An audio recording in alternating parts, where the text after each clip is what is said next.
Assalamualaikum warahmatullahi wabarakatuh. Alhamdulillahilladzi nahmaduhu wa nasta'inuhu wa nastaghfiruh wa na'udzu billahi min shururi anfusina wa min sayyiati a'malina may yahdihillahu fala mudilla lahu wa may yudlil fala hadiyalah. Asyhadu an la ilaha illallah wahdahu la syarika lah wa asyhadu anna Muhammadan abduhu wa rasuluhu la nabiyya ba'dah. Allahumma shalli wa sallim ala sayyidina Muhammadin wa ala alihi wa ashabihi ajma'in, amma ba'du. Faqala Rasulullah sallallahu alaihi wasallam, man qala raditu billahi rabba wa bil islami dina wa bi Muhammadin nabiyya wa rasula wajabat lahul jannah. Rasulullah sallallahu alaihi wasallam pernah bersabda, barang siapa orang yang berdoa, berzikir, membaca lafaz kalimat thayyibah, raditu billahi rabba, aku ridho Allah sebagai Tuhanku, wa bil islami dina, dan Islam sebagai agamaku, wa bi Muhammadin nabiyya wa rasulah, dan Muhammad sallallahu alaihi wasallam dan Abdullah sebagai utusan Allah subhanahu wa ta'ala, Rasul Allah subhanahu wa ta'ala, wajabat lahul jannah, maka wajib baginya untuk masuk ke dalam surganya Allah subhanahu wa ta'ala. Bismillahirrahmanirrahim. Bismillahirrahmanirrahim. Asyhadu an la ilaha illallah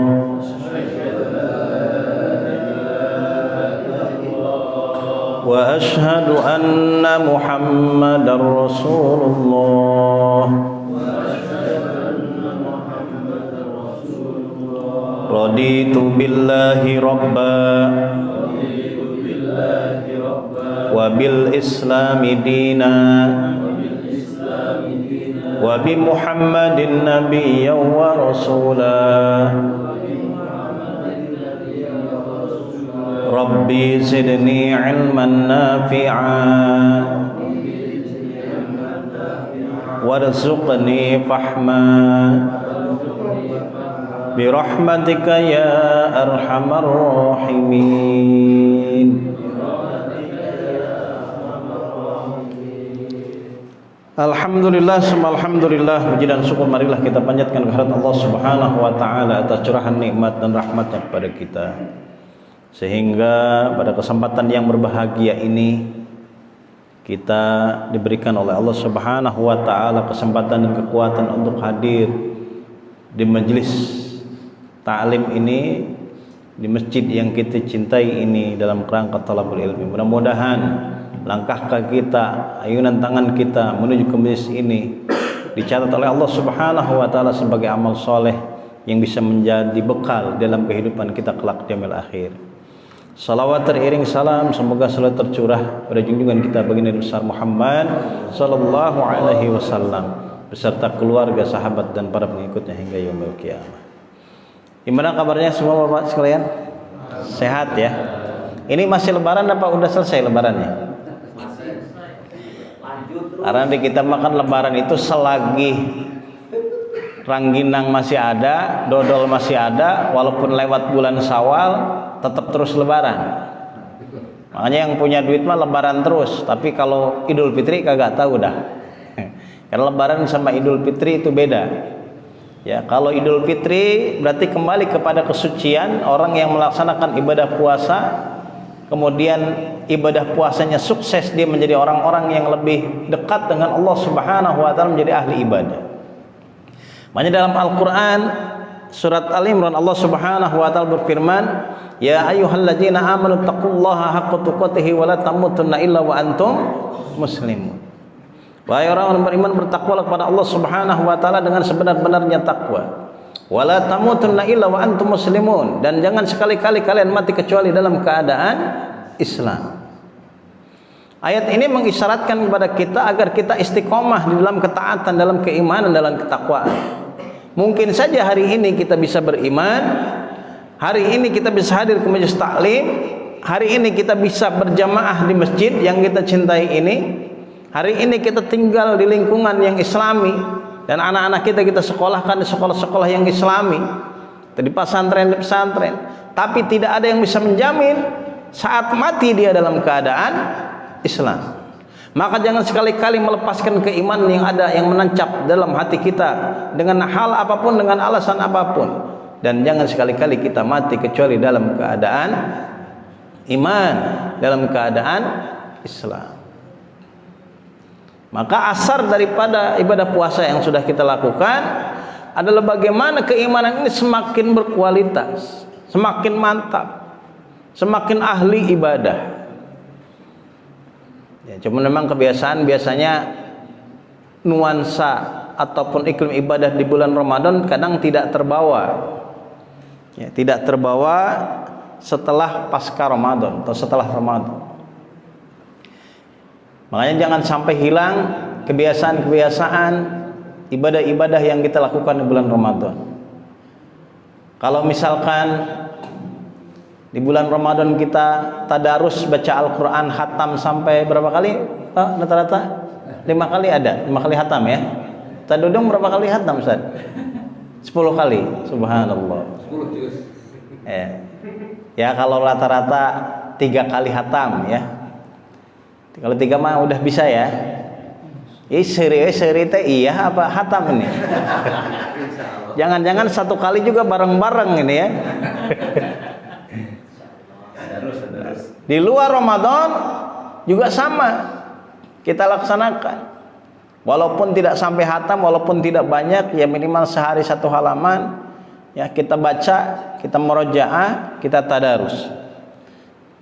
Yang tadinya kita sholat taraweh tiap malam, di luar Ramadan jangan sampai hilang qiyamul lailnya. Kata Nabi, ahabbul a'mali ilallah adwamuha wa in qala. Amal yang paling dicintai oleh Allah Subhanahu wa taala adalah amal yang istiqomah secara dawam, konsisten dilakukan terus-menerus, wa in qala, walaupun sedikit. Nah, yang dilakukan terus-menerus ini sampai dengan akhir hayatnya, sampai dengan ajal menemuinya. Maka dalam tafsir Ibnu Katsir menjelaskan ayat yang tadi. Di sana disampaikan perkataan ulama, man asa ala sayyin mata alaihi wa man mata ala sayyin bu'isa alaihi. Orang yang matinya, orang yang hidupnya sedang melakukan sesuatu, maka dia bisa saja matinya dalam keadaan melakukan sesuatu itu. Orang yang ahli ibadah, rajin sholat, rajin tadarus, rajin zikir, rajin hadir ke majelis taklim, maka bisa saja matinya dia dalam keadaan ibadah. Orang yang rajin sholat, ibadah fardunya ataupun sholat yang sunnahnya, bisa saja dia matinya dalam keadaan sedang sholat, dalam keadaan sedang sujud. Indah gak kayak gitu? Lagi sujud tiba-tiba meninggal, indah kan? Indah. Surga gak? Surga. Orang yang biasa berzikir lisannya, orang yang biasa membaca Al-Quran, bisa saja dia wafatnya, dia matinya dalam keadaan sedang berzikir, dalam keadaan sedang membaca Al-Quran. Itu malam Jumat dia buka, dia baca A'udzubillahi minasyaitonirrajim, Yasin, meninggal, bisa. Karena sehari-harinya dia membaca itu. Dia bisa mati sedang membaca, setelah membaca atau sebelum membaca, sedang berzikir sebelumnya atau sesudahnya. Apalagi zikir ini luas. Kata ulama, zikir itu ada zikir bil hal, ada zikir bil lisan, ada zikir bil qalbi.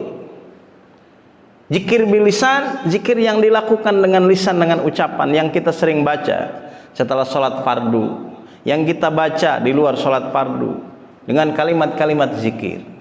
Ada zikir yang bil hal, lisannya nggak ngomong apa-apa, nggak ngucapin apa-apa. Misalkan orang dagang, ya dia dagang di pasar, lalu dengan dia berdagang, dia mengiktikadkan dalam hatinya, saya akan menjadi pedagang yang jujur. Kalau ada dagangan saya yang jelek, tidak akan saya sebut bagus. Kalau ada kekurangan aib dalam dagangan saya akan sampaikan. Dia tidak mau mengurangi timbangan, tidak mau mempermainkan timbangan dari dagangannya, dan dia berdagang sesuai dengan syariat Islam.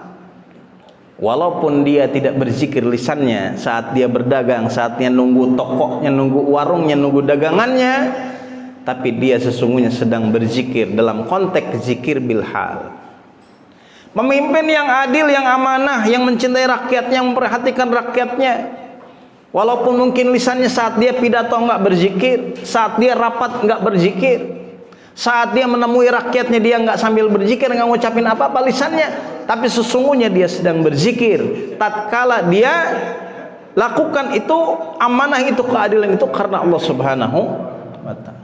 Suami yang bekerja siang dan malam untuk mencari maisah anaknya dan keluarganya, istrinya, yang ia niatkan untuk ibadah pada Allah Subhanahu wa ta'ala, makanya usahanya disertai dengan kejujuran, kedisiplinan, tidak mencuri waktu atau korupsi dan sebagainya.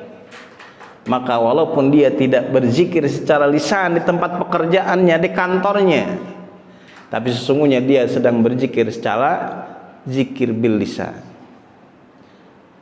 Ada lagi zikir yang bil qalbi, lisannya nggak ngucapin, tapi hatinya dia selalu mengingat Allah Subhanahu wa ta'ala. Memang zikir ini nanti ada kaitannya dengan muqayyad dan ghair muqayyad. Kalau yang muqayyad itu zikir yang terikat, baik terikat bil adad atau terikat bil makan. Bil adad itu artinya terikat dengan jumlah hitungan. Bapak, kalau kita baca istighfar setelah sholat zuhur berapa kali? Sholat zuhur setelah sholat fardu misalnya berapa kali? Tiga kali. Subhanallah berapa kali? Tiga. Alhamdulillah, Allahu Akbar. Sekarang mau kita tambah setelah sholat fardu istighfarnya 100 kali, boleh kagak? Boleh kagak ini? Enggak boleh. Enggak boleh. Kenapa? Karena muqayyad bil adad, terikat dengan jumlah atau hitungan yang dibaca, yang dicontohkan oleh Rasulullah SAW.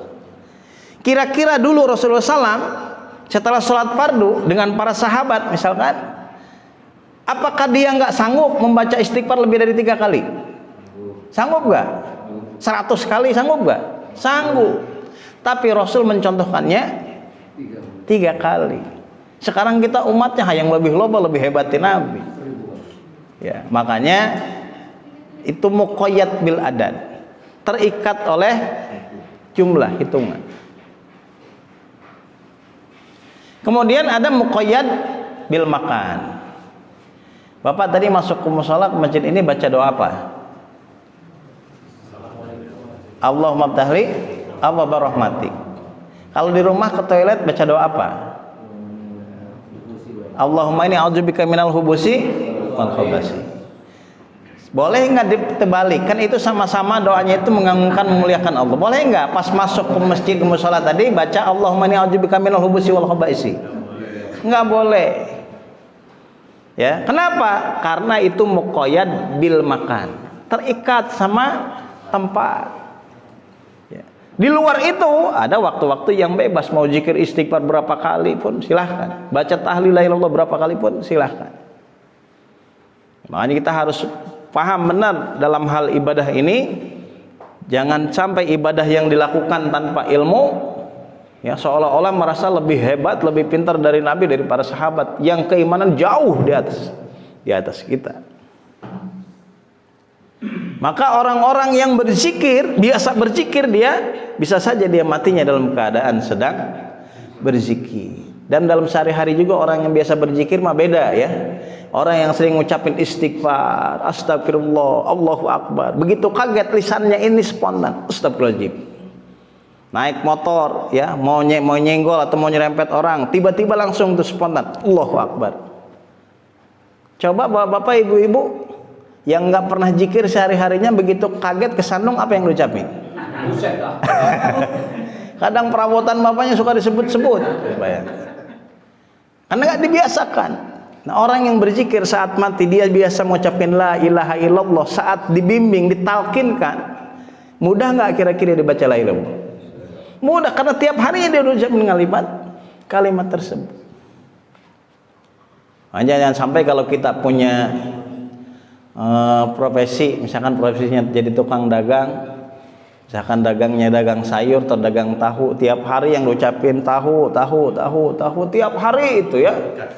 Begitu pas suatu hari dia dagang pinggir jalan tahu kesenggor motor, jatuh sakratul maut, sama teman-temannya diriungin, ayo ucapin la ilaha illallah, tahu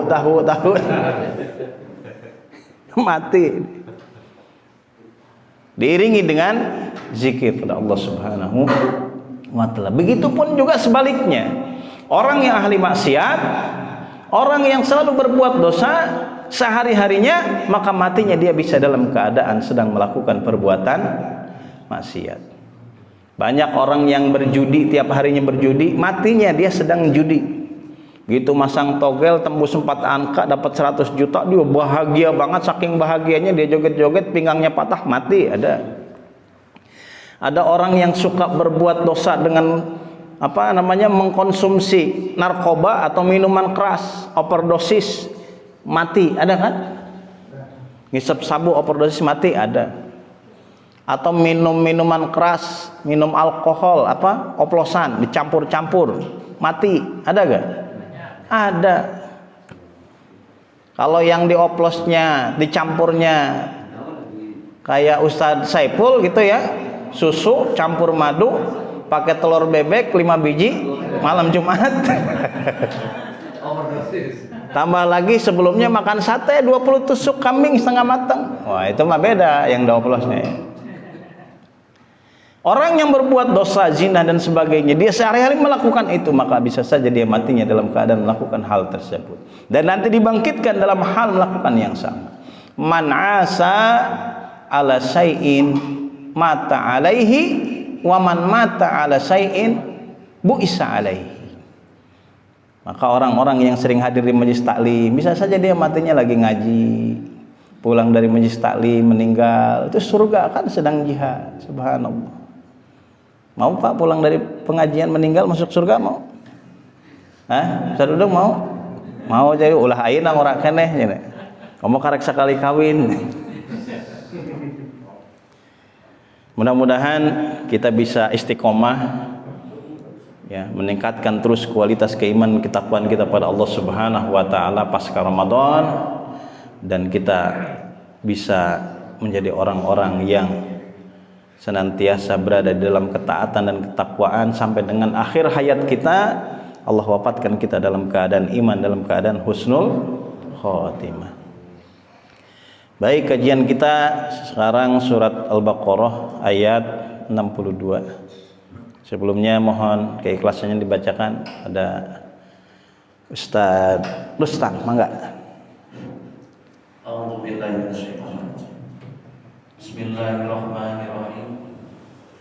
Innal ladzina amanu wal ladzina hadu wan nasara was-sabiina man amana billahi wal yawmil akhir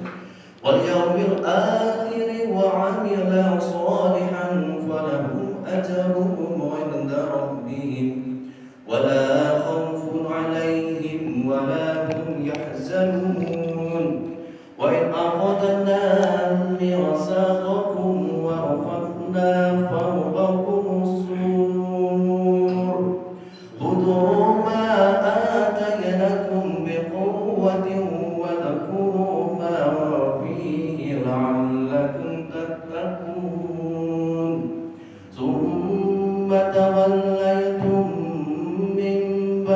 ذلك فلولا فضل الله عليكم ورحمته لكنتم من الخاسرين ولقد علمتم الذين اهتدوا منكم في السبت وقلنا لهم كونوا قردة خاسئين صدق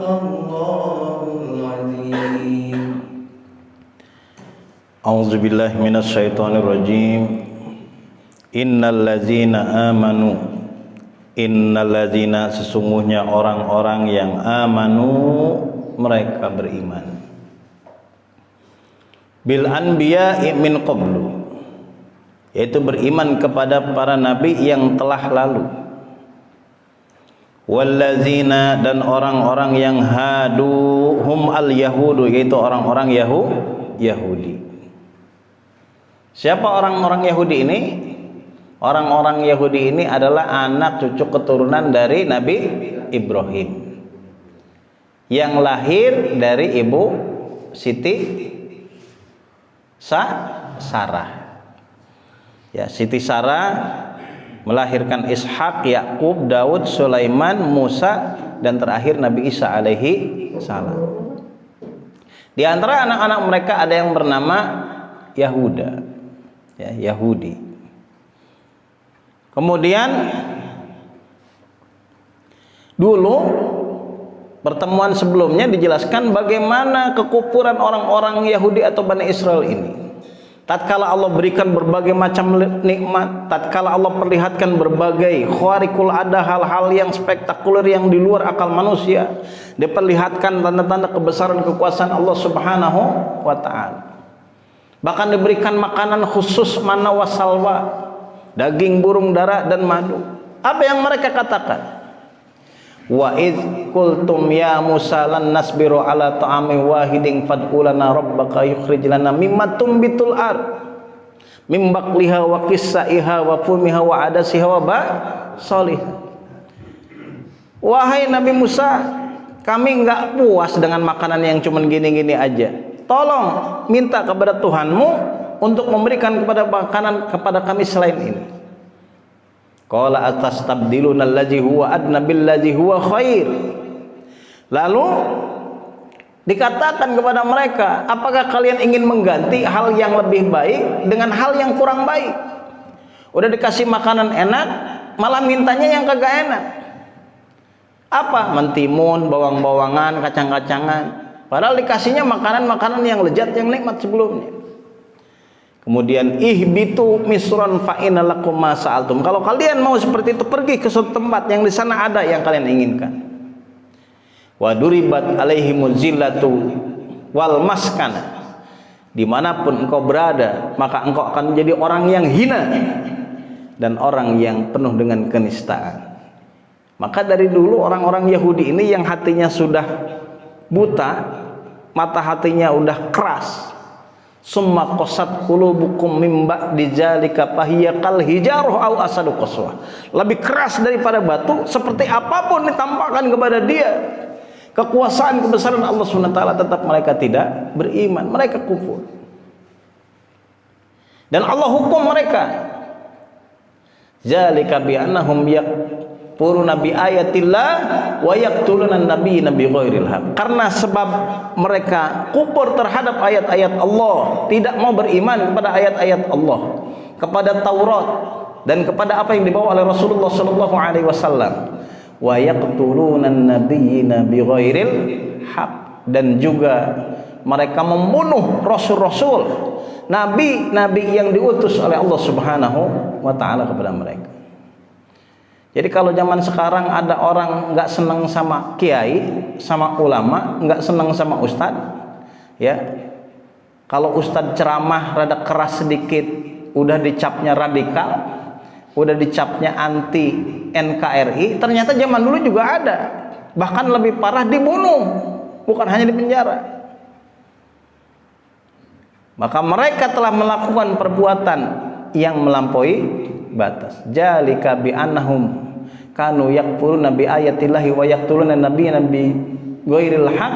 Jalika bima asaw wa kanu ya'tadun. Mereka bermaksiat dan telah melampaui batas. Apa dosa-dosa yang melampaui batas yang nanti akan diajab dengan berat di yaumil akhir? Kata Rasulullah sallallahu alaihi wasallam, asadun nasi azaban yaumal qiyamah. Azab yang paling berat yang akan ditimpakan kepada manusia pada hari kiamat, yang pertama rajulun, orang yang mereka qatalahun nabi, yang dibunuh oleh nabi, au qatalan nabiyan, atau membunuh nabi-nabi utusan Allah. Wa imamun dolalatin, kemudian pemimpin-pemimpin yang sesat, pemimpin yang zalim, yang tidak adil, yang tidak amanah, yang korup, pemimpin yang sesat, yang menyesatkan rakyatnya, pemimpin kufur yang mengkufurkan rakyatnya. Ya, maka bagi orang-orang yang beriman, memilih pemimpin yang beriman itu sesuatu yang wajib. Kenapa? Kalau pemimpinnya kagak beriman, apalagi kekufuran di dalamnya, maka bisa saja bisa mengajak kesesatan ke orang-orang yang dipimpinnya. Wa mumassilun min mumassilin, atau orang yang melakukan pembunuhan, menghilangkan nyawa orang lain dengan cara yang keji, dengan cara yang sadis. Ini banyak terjadi dilakukan di zaman ini, ya, dimutilasi lah, macam-macam lah. Maka mereka akan dibalas oleh Allah Subhanahu wa taala nanti di yaumil akhir dengan balasan yang sangat berat, azab yang sangat berat. Lalu turunlah ayat ini. Ternyata di antara mereka ada juga orang-orang yang beriman pada Allah Subhanahu wa ta'ala. Innallazina amanu, sesungguhnya orang-orang yang beriman di zaman nabi-nabi mereka. Wallazina hadu al-yahudu, ya, orang-orang Yahudi, orang Islam, orang Yahudi. Wan nasoro, atau orang Nasrani. Wasobiin, dan para sobiin. Sobiin itu di antara selain Yahudi dan Nasrani. Di sini dijelaskan ta'ifatun minal Yahudi wan Nasoro, ya, segolongan dari orang Yahudi atau Nasrani, atau yang di luar dari keluar dari Yahudi dan Nasrani. Tapi mereka man amana, mereka beriman, minhum, ya, dari mereka beriman billahi, kepada Allah, wal yaumil akhir, dan hari akhir. Fi zamanin nabina, di zaman Rasulullah SAW. Di zaman nabi-nabi mereka beriman sebelum datang Rasulullah SAW, dan saat Rasulullah SAW datang menyampaikan risalah kenabiannya, mereka pun beriman kepada Rasulullah SAW. Wa amila sholihan, dan mereka melakukan amal soleh, bisariatihi, dengan syariat-syariat agama. Falahum, maka bagi mereka ajruhum, pahala, sawabu a'malihim, ganjaran balasan dari amal-amal mereka, indaruhim, di sisi Allah Subhanahu wa taala. Wala khaufun alaihim wala hum yahzanun, wala khaufun, tidak ada ketakutan pada diri mereka, wala hum yahzanun, dan tidak ada rasa sedih pada diri mereka. Asbabun nuzul ayat ini, ada sahabat Rasulullah SAW yang bernama Salman. Salman ini sangat cinta kepada negaranya, kepada tanah airnya, tanah kelahirannya. Maka dia menyamatkan di akhir namanya, di ujung namanya itu nama dari tanah airnya, Salman al-Farisi, orang Persia, Isfahan, kalau sekarang Iran. Salman al-Farisi, sahabat Rasulullah SAW, saat menyematkan nama al-Farisi di belakangnya, itu nggak dilarang oleh Rasulullah SAW, nggak dilarang. Makanya cinta tanah air itu bagian daripada iman. Sampai menyematkan nama kelahiran di belakang nama tidak dilarang oleh Nabi. Sekarang kan banyak ya, misalkan Ustadz Dudung Al-Bantani, misalkan Ustadz Rustam Al-Jawi, itu boleh, ya. Al-Lampungi, boleh itu. Tapi maksudnya bukan untuk asobiyah. Asobiyah itu berbangga-banggaan dengan kesukuan, dan dia membela sukunya dengan membabi buta, salah pun dibenerin. Kenapa? Karena kelompok saya, karena ormas saya, karena partai saya, bukan. Tapi dia kecintaannya kepada tanah airnya, tempat kelahirannya, itu boleh seperti itu. Bahkan Rasulullah SAW pun waktu beliau mau hijrah dari Mekah ke Madinah, beliau berkata, kalau Rasulullah SAW atyabaki min baladin wa ahabbaki ilayya, tidak ada kota, tempat yang lebih indah, negara yang lebih indah selain engkau Mekah, dan tidak ada yang lebih aku cintai tempat kecuali engkau Mekah. Walaula anna qaumi akhrajuni minki, kalau saja kaumku tidak mengusirku, mengeluarkanku dari kota ini, dari negara ini, masakantu ghairuki, maka aku tidak akan tinggal di tempat selain Mekah. Ini Nabi saja cinta kepada tanah airnya, tempat kelahirannya. Cuman jangan sampai cinta kepada tanah air ini seolah-olah menolak menolak ajaran-ajaran ya ataupun budaya-budaya yang datang dari luar yang itu bersifatnya ada kaitannya dengan ajaran suatu agama seperti agama Islam. Kan sekarang lagi ramai kayak gitu ya. Orang jenggotan dikit tuh nggak boleh jenggot tuh.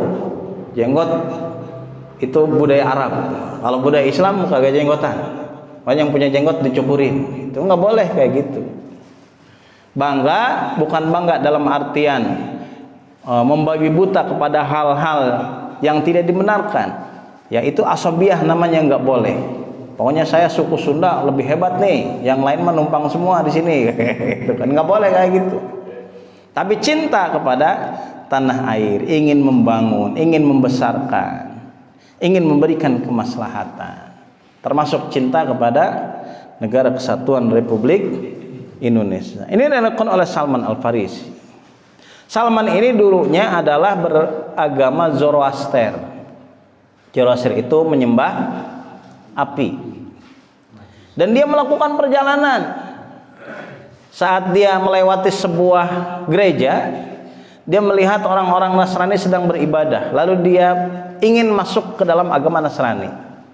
Masuklah dia ya di Persia itu atau di Iran itu sekarang masuk ke dalam agama Nasrani. Setelah dia masuk ke dalam agama Nasrani, ternyata kebetulan pemukanya saat itu menyalahi aturan dari agamanya sendiri. Kalau bahasa kitanya mah kiainya lah, ya, rahibnya yang dia ikutin dijadikan guru, meminta sedekah dari orang lain, tapi sedekahnya itu enggak dibagikan untuk kepentingan orang yang membutuhkan, melainkan dimiliki oleh diri sendiri. Dikumpulkan sampai dia kaya, memiliki tabungan emas yang banyak. Ada Salman Al Farisi dalam hatinya, ini kagak bener nih kiai, misal ya kalau sekarang orang lain disuruh nyumbang, tapi sumbangannya dikuasain sama dia sendiri. Ya, jemaahnya pada susah, pada miskin, tapi dia punya kekayaan yang begitu banyak sampai miliaran. Orang suruh nyumbang, sampai yang bawa mobil pun dikasihin mobilnya.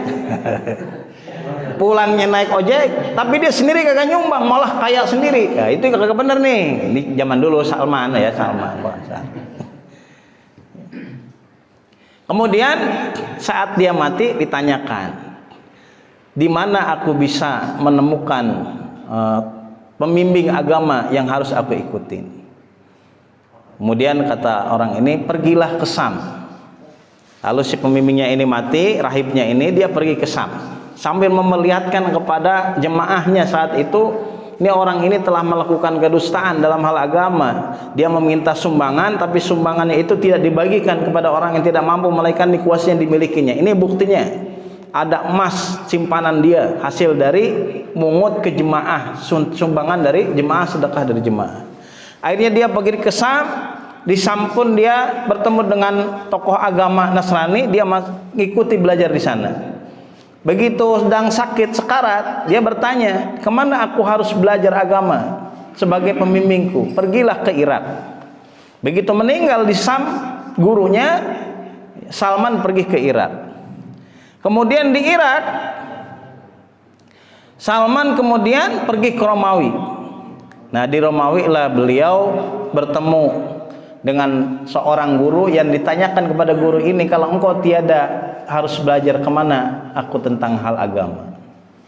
Kemudian kata gurunya, tidak ada tokoh agama yang aku kenal, tapi kalau engkau mau mengikuti agama, nanti akan datang seorang nabi dan rasul Allah dengan ciri-ciri dia tidak menerima sedekah, tapi dia menerima hadiah.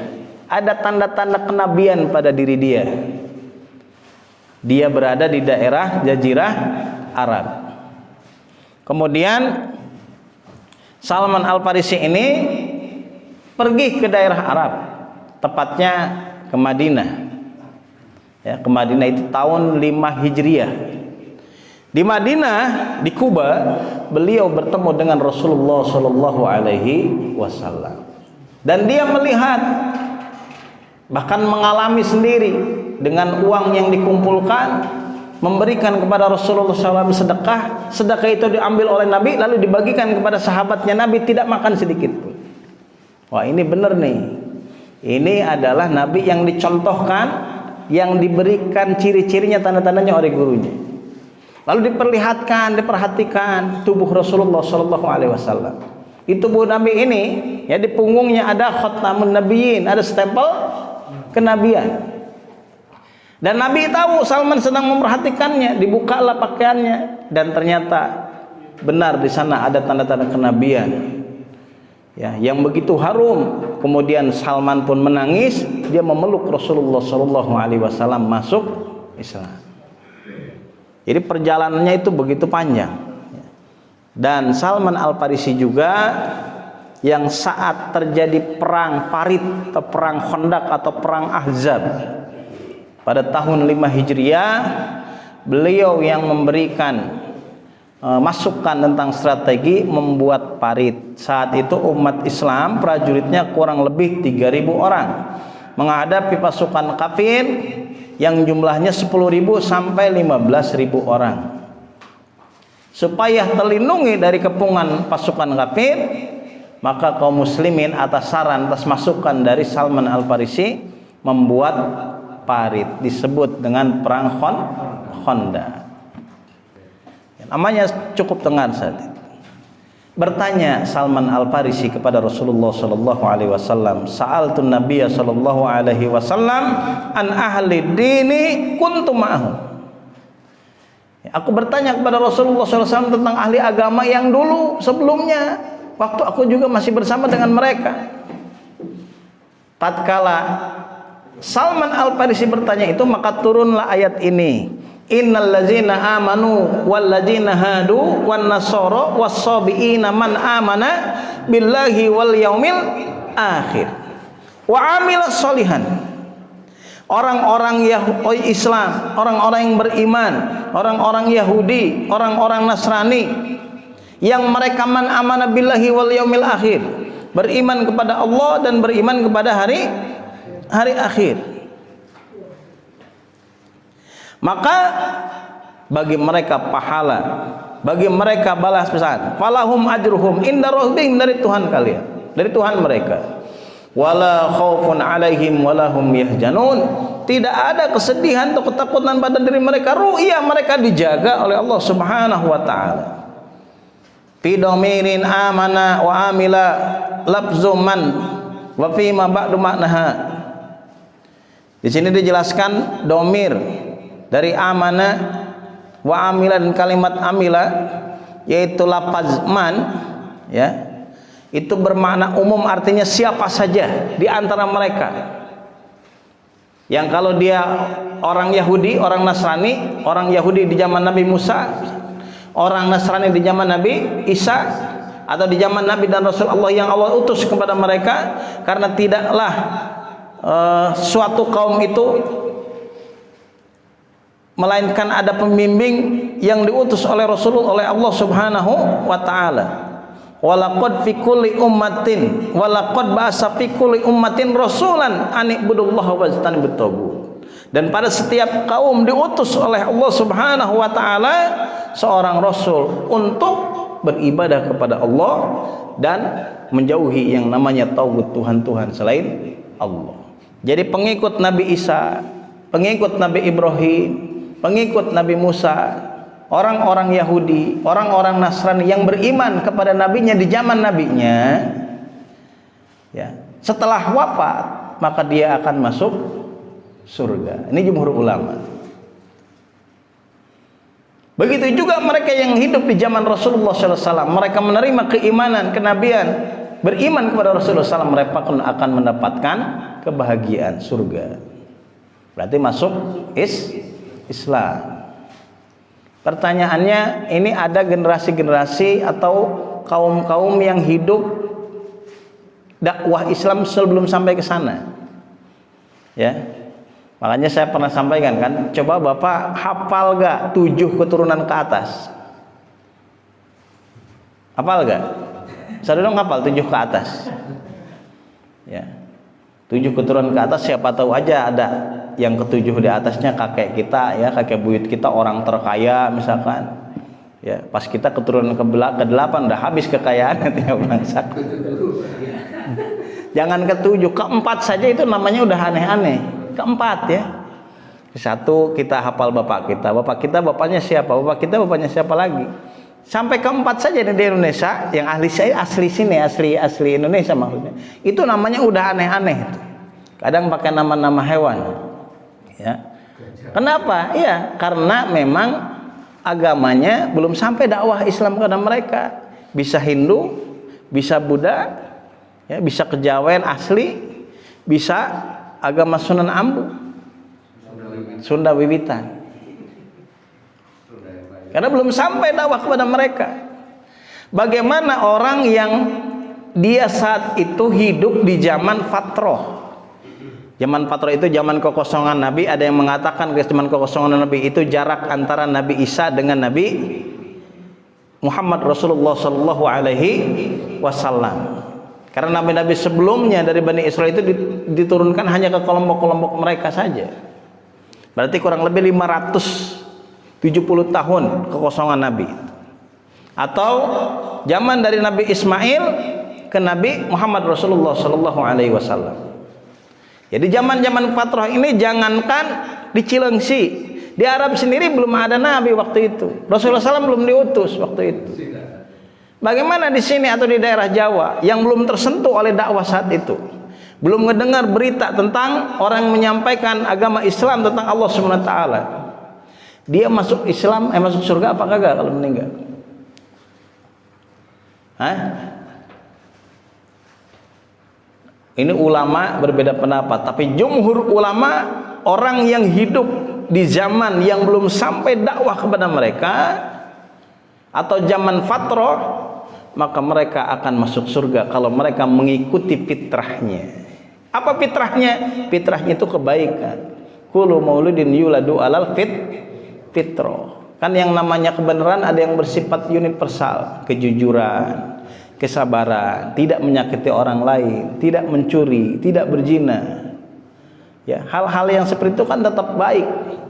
Dan kalau mereka mengikuti itu, sementara Islam belum datang kepada mereka di zaman itu, ya, mereka jangankan menyembah Allah, mengenal nama Allah pun nggak tahu belum.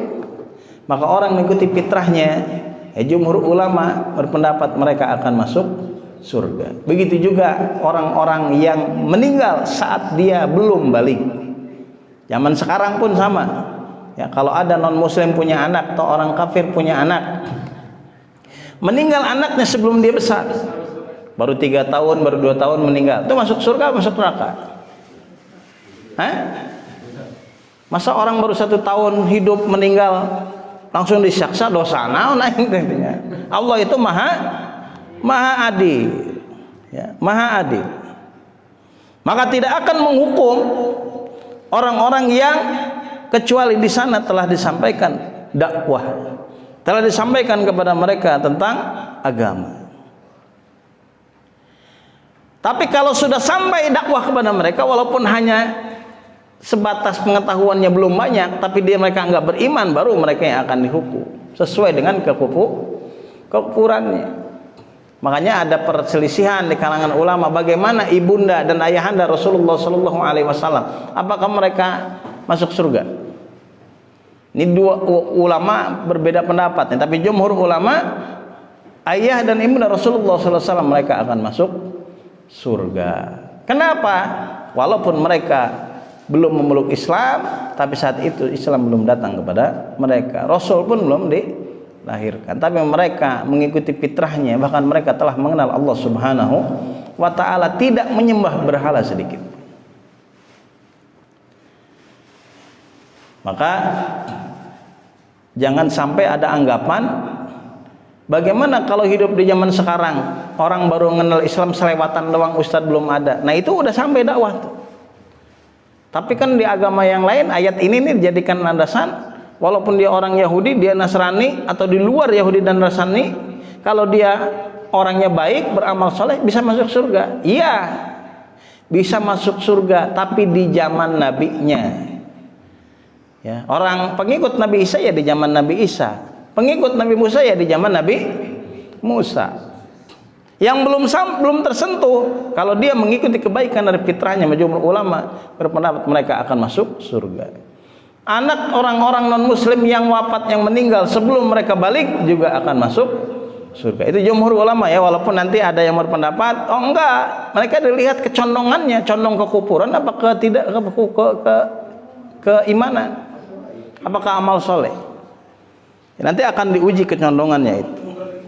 Jumhur ulama berpendapat bahwa orang yang meninggal di zaman fatrah tapi mengikuti fitrahnya, melakukan kebaikan, amal soleh dan sebagainya, ya, kemudian orang yang meninggal saat dia belum balik, sedangkan dia anak atau keluarga dari non muslim, orang yang beriman kepada nabinya di zaman nabi-nabi yang diutus oleh Allah Subhanahu wa taala sebelum Rasulullah SAW, maka mereka akan masuk surga. Uzurnya ya itu diselamatkan oleh Allah Subhanahu wa taala karena belum datangnya atau belum sampainya Islam kepada mereka. Lalu banyak pertanyaan ya dari kalangan masyarakat, apakah Dewa Krishna atau Siddhartha Gautama itu nabi yang mengajak saat itu kepada kebaikan? Wallahu a'lam. Yang jelas Dewa Krishna, Siddhartha tidak dijelaskan di Al-Quran dan di hadis bahwa mereka ada nabi. Kita kagak tahu ya. Kalaupun mereka saat itu adalah tokoh yang mengajak kebaikan, kalaupun mungkin saja, tapi tidak dijadikan pembenaran bahwa hari ini pengikut dari agama mereka itu selamat. Ya, harus hati-hati. Kan banyak juga ustadz sekarang, pokoknya agama manapun, kalau dia beramal soleh, kalau dia baik, dia amanah, dia jujur, ke tetangga juga nggak pernah ngeganggu, baik akhlaknya, dia akan masuk surga. Nah, itu ada juga yang ngomong kayak gitu. Hati-hati. Tidak, bagi kita umat Islam yang akan masuk surga adalah umat Islam. Kalau mereka yakin bakal masuk surga, ya silakan, mungkin surganya versi mereka. Udah beda. Tapi kalau kita nggak ada surga selain surganya Allah Subhanahu wa taala. Adakah agama yang dan bisa masuk surga? Ada, yang tadi dijelaskan. Ya di masa Patro. Orang Yahudi ya di zaman Nabi Musa. Orang Nasrani ya orang yang beriman di zaman Nabi Isa kepada Nabi Isa. Ya, atau orang-orang yang meninggal sebelum dia balik. Jumhur ulama mereka masuk surga. Bukan berarti sekarang orang boleh memilih ke agama mereka masing-masing diyakini terus akan masuk surga. Bagi kita umat Islam tidak seperti itu. Tapi kalau memilih agama kepercayaan masing-masing ya silakan. Itu hak mereka ya. Cuman kalau setelah sampai dakwah kepada mereka tentang agama Allah, tentang Islam, tentang Rasulullah SAW, mereka tidak beriman, maka menurut keyakinan kita juga tidak bisa mereka masuk surga. Hal ini kan nanti masuk ke YouTube nih. Nah ini kajian kita, keimanan Islam atau keyakinan kita umat Islam seperti itu. Kalau mereka yang di luar itu punya keyakinan yang lain, itu hak mereka, terserah. Misalkan menurut mereka kita ini adalah domba-domba yang tersesat, nggak bisa balik ke kandang, nggak bisa masuk ke surga nanti, nggak apa-apa, terserah, bebas aja. Itu kan keyakinan kita masing-masingnya. Yang saya sampaikan dan jelaskan di sini adalah keyakinan atau akidah dari umat Islam, umatnya Rasulullah Shallallahu Alaihi Wasallam. Wazkur, dan ingatlah, iz akhadna misaqakum, ketika kami mengambil ikrar atau perjanjian, ahdakum bi amali, ikrar kepada kalian bil amali, untuk beramal bima fit taurati, dengan apa-apa yang ada di dalam Taurat. Jadi Allah Subhanahu wa taala mengikrar, mengambil perjanjian kepada Bani Israel, kepada orang-orang Yahudi, agar mereka melakukan amal ibadah dan amal sehari-harinya bima fit Taurat, dengan apa-apa yang ada di dalam Taurat. Wa qad rafa'na fawqakumut tur. Mereka enggak mau, bahkan ikrar itu sambil diangkatnya gunung Tur, bukit Tur Sina. Ya al-jabala iktala'nahu min aslihi. Jadi bukit Tur Sina itu dicabut dari akarnya, ya. Kemudian lama abaitum qabulaha wa qulna. Karena mereka orang-orang Yahudi, Bani Israel ini tidak mau berikrar. Lalu diangkatlah, dicabutlah gunung Tur Sina ini. Ayo ikutin ikrar ini, agar engkau mau beramal dengan Taurat. Jadi ancam. Makanya bukit Tur Sina atau gunung Tur Sina ini begitu terkenal, menjadi tempat, ya, atau gunung yang memiliki catatan sejarah penting, baik itu bagi kita umat Islam, orang Yahudi ataupun orang-orang Nasrani. Sampai-sampai ada ayat Al-Quran yang khusus menjelaskan itu. Wattini waz zaitun waturisi risinin wahajal baladil amin. Demi buah tin dan buah zaitun dan demi bukit Tur Sina, ya, dan negara ini, tempat ini yang aman. Diangkat oleh Allah Subhanahu wa ta'ala agar mereka orang-orang Bani Israel atau Yahudi mau mengikrarkan dirinya beriman kepada Allah dan beramal dengan Taurat. Khuzu ma'atainakum, peganglah ini, ya, petunjuk ini, Taurat ini yang kami berikan kepada kalian, bikuwatin, dengan kuat, ay bijadin wajtihadin, dengan kesungguhan, sungguh-sungguh, dengan kuat. Wazkuru ma fihi, wazkuru, dan ingatlah oleh kalian ma fihi, apa yang ada di dalamnya, bil amal bihi, dan amalkan apa yang ada di dalamnya, la'allakum tattaqun, agar kalian menjadi orang-orang yang bertakwa. Di mana sekarang letak bukit Tur Sina? Bukit Tur Sina ini pendapat ulama berbeda mufassirin. Pendapat yang pertama, bukit Tur Sina ini adanya di wilayah Mesir. Pendapat yang kedua ada di wilayah Sam. Sam itu sekarang negara mana? Palestina. Ya, Palestina. Ada juga yang berpendapat bahwa bukit Tur Sina ini ada di wilayah Israel, ya. Tapi yang jumhur ahli tafsir, pendapat sebagian besar adanya di wilayah Mesir. Nah, terlepas dari perbedaan pendapat ini, yang jelas bagaimana orang-orang Yahudi atau Bani Israel ini diperintahkan oleh Allah Subhanahu wa taala beriman kepada nabinya, kepada Nabi Musa yang diturunkan kepadanya Taurat, dan mereka hidup dengan petunjuk bimbingan dari kitab Taurat.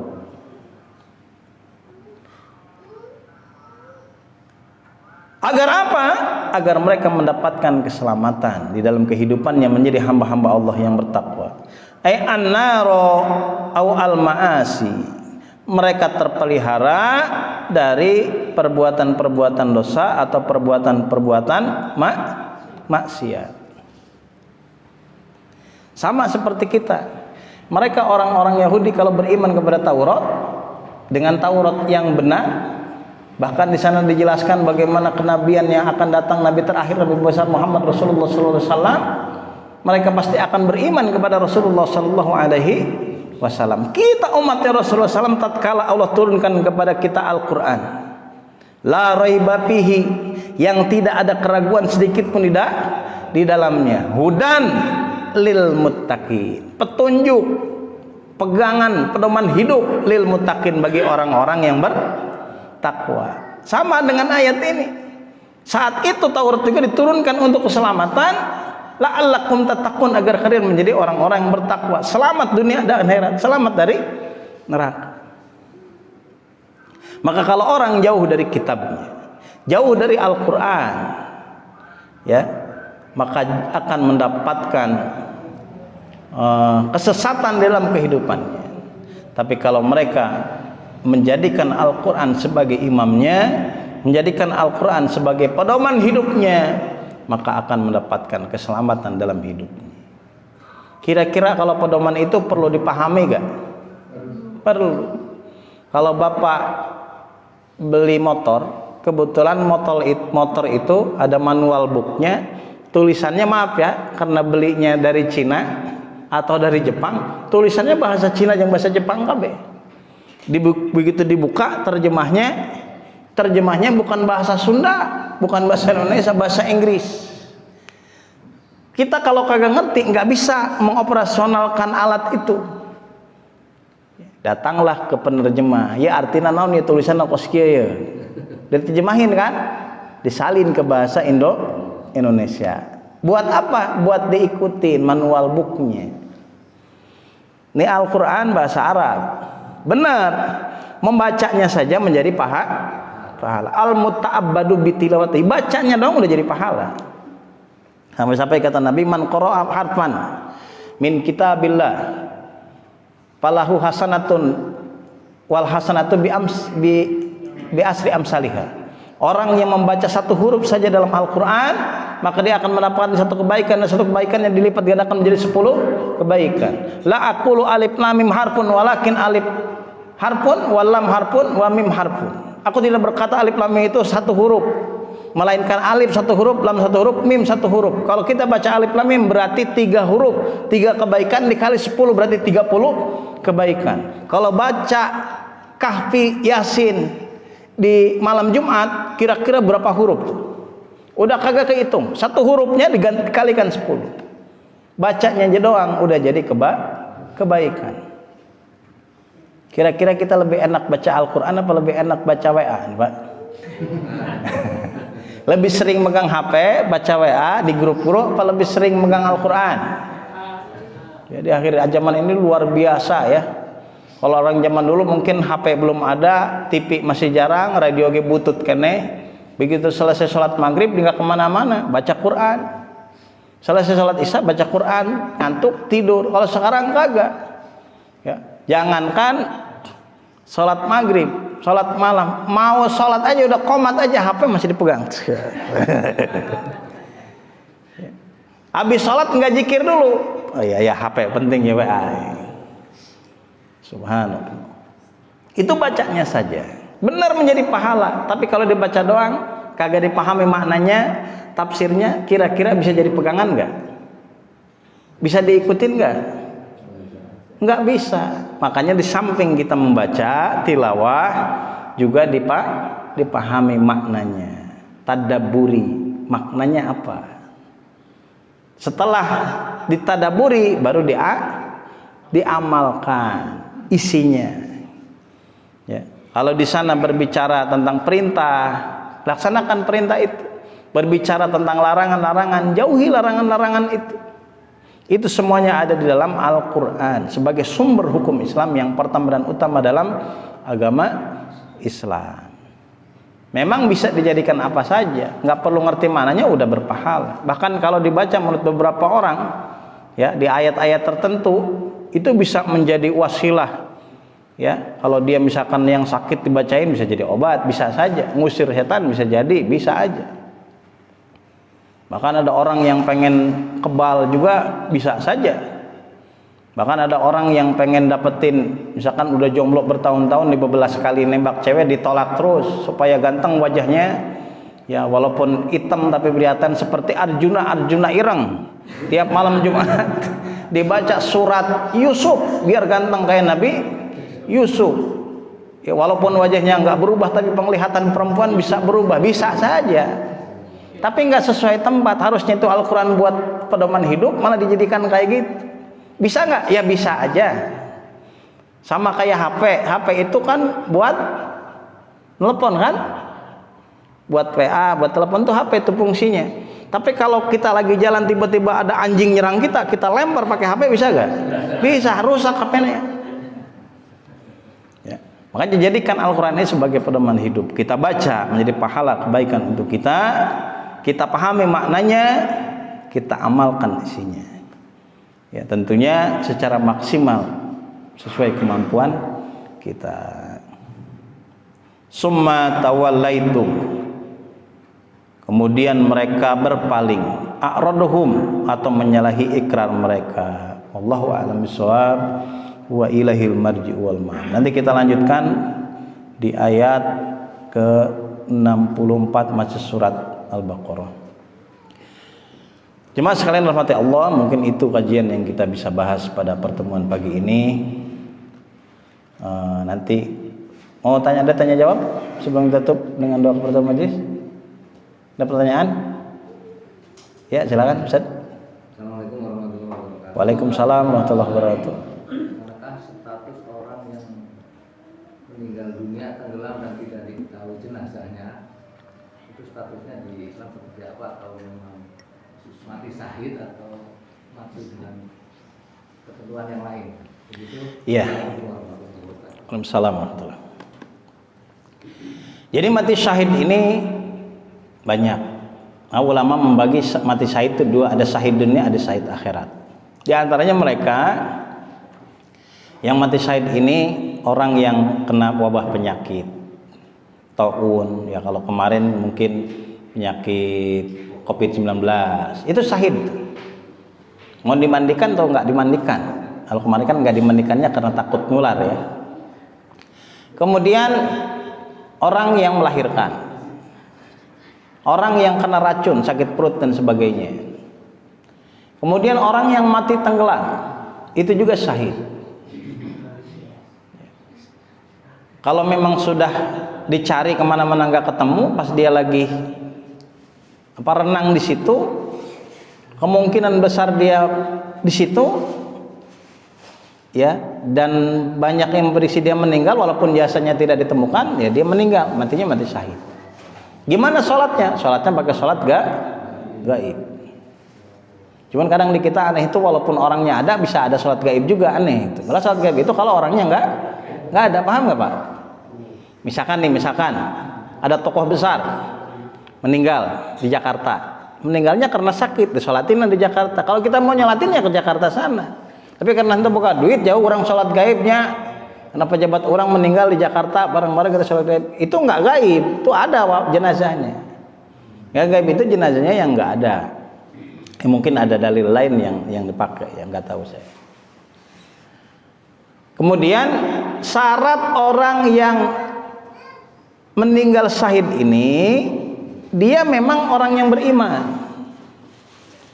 Walaupun dia, maaf ya, tenggelam, walaupun dia kecelakaan, walaupun dia meninggal karena melahirkan atau karena wabah penyakit, tapi nggak beriman, ya kagak syahid.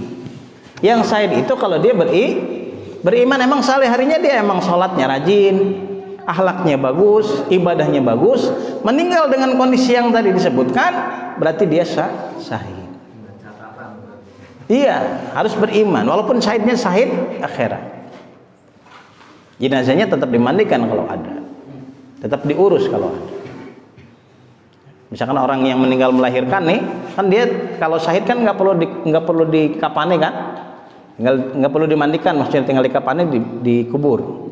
Tapi kalau syahid akhirat tetap harus dikapani, tetap harus dimandikan, dikapani seperti biasa. Tapi dia syahid sesungguhnya. Ada juga yang mengatakan inilah syahid dunia, dia selamat di alam barzakh, nggak disiksa, dia selamat. Jadi syarat pertamanya harus beriman.